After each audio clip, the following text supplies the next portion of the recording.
salut à toi, j'espère que tu te portes à merveille. Je sais pas si ça va être un matelas à oiseaux, mais en tout cas, on se retrouve pour une nouvelle vidéo. On va pas descendre au parc, pourquoi? Parce que la porte du temps est signalée ici, les amis, elle est ici, elle est dans les environs. Donc j'espère que les animaux que je vois vont passer devant, comme ça on les verra bien. C'est le coucher de soleil en plus, donc on va pas sortir.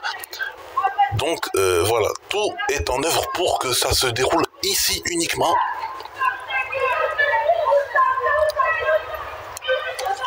Voilà, donc on n'a plus qu'à attendre quelques minutes ou quelques secondes, on verra, mais en tout cas, je vous épargne le moment de l'attente. Donc, ce sont des oiseaux, donc bien entendu. Donc je pense que je vais faire un double générique, vu que ce sont des oiseaux mais anciens. On va faire un masque dinosaures et oiseaux mélangés. Donc j'espère vraiment qu'ils vont passer devant ici. Et surtout avant que le soleil soit couché, voilà, parce que ces oiseaux sont censés être près de l'eau. En plus, on a de la chance parce que ce sont... Voilà, des oiseaux aquatiques. Donc, on va attendre un petit peu et on va voir. Voici Icadiptes. Voilà, une espèce de grand manchot au super long bec qui, je pense, fait une migration. Je ne sais pas pourquoi.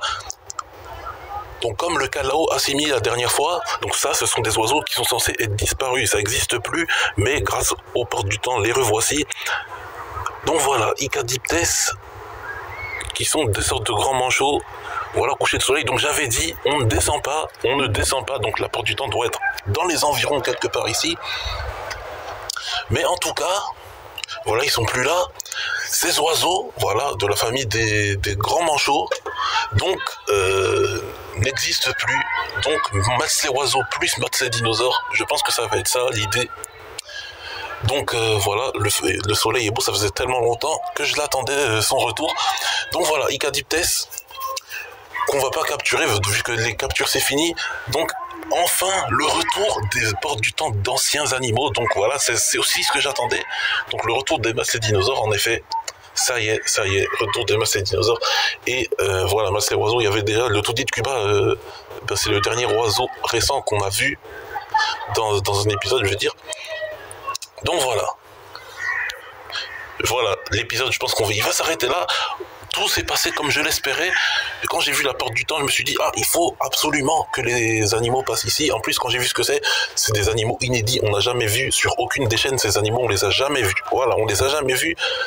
Donc voilà, autant faire la première ici. Et j'espère qu'ils vont pas partir de suite parce que je pense qu'on va faire un prochain épisode si jamais ils découvrent le lac près du parc et qu'il reste un peu l'hiver, parce que voilà, il faut savoir que tout le monde le sait, les pingouins, les manchots, ça vit dans le froid. Et là, on est sur le début de l'hiver, et du coup, espérons qu'ils s'adaptent ici et qu'ils restent, passer l'hiver, même peut-être qu'il y aura un nid ou je sais pas. Donc on verra la prochaine fois, surtout s'il va neiger aussi. Si cet hiver il va neiger, on ne sait pas s'il va neiger cet hiver, mais voilà, j'espère au moins faire un épisode avec des animaux du froid ici, parce que les portes du temps s'adaptent aussi aux environnements. Donc là il fait froid, il y a du soleil mais j'ai froid. Enfin, j'ai froid, je suis quelqu'un qui a pas trop froid de base, mais l'air est frais, en tout cas, l'air est adapté aux manchots et aux ours polaires et aux mammouths et tout ça. Donc voilà, donc je vous dis à la prochaine pour le prochain épisode de Maths les dinosaures, oiseaux, insectes et aquatiques aussi, parce que voilà, cet été, ou ce printemps-été, on a eu un épisode avec...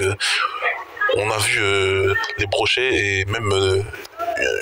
une tortue de mer ancienne. Donc voilà, que les épisodes de Maths aquatique et de dinosaures se mélangent. Il y a une ancienne tortue et un archélon qui apparaît avec les brochets en même temps. Donc voilà. Donc ils se chevauchent les épisodes. Donc bref, double générique, je pense. Si j'oublie pas, double générique. Et j'espère encore un animal inédit dans le prochain épisode qu'on n'a jamais vu. Parce que voilà. On a vu plusieurs animaux déjà, on a vu presque je sais pas combien de pourcents on a vu, mais je pense qu'on a vu près de 50% des anciens animaux, même si, je parle des animaux décrits bien sûr, parce qu'il y a encore des animaux qu'on ne connaît pas, que les scientifiques ne connaissent pas encore aujourd'hui, et qui peuvent être décrits même cette année, même l'année prochaine. Donc voilà, donc je parle bien des animaux qu'on connaît actuellement. Je pense qu'on n'est pas loin des 50% de ce que j'ai déjà vu en termes d'animaux disparus. Je parle bien disparus. Donc je vous dis à la prochaine pour le prochain épisode. avec peut-être, et j'espère, un animal inédit. Et voilà, donc tous mes animaux se portent bien, je précise, tous mes animaux se portent bien. Trodon, il pète toujours la forme, Arthur Pleura, il est avec sa famille. Ces petits grandissent, oui, ils grandissent, ils sont déjà grands, je crois, mais ils sont même déjà grands. Ils ont presque leur taille, la taille adulte.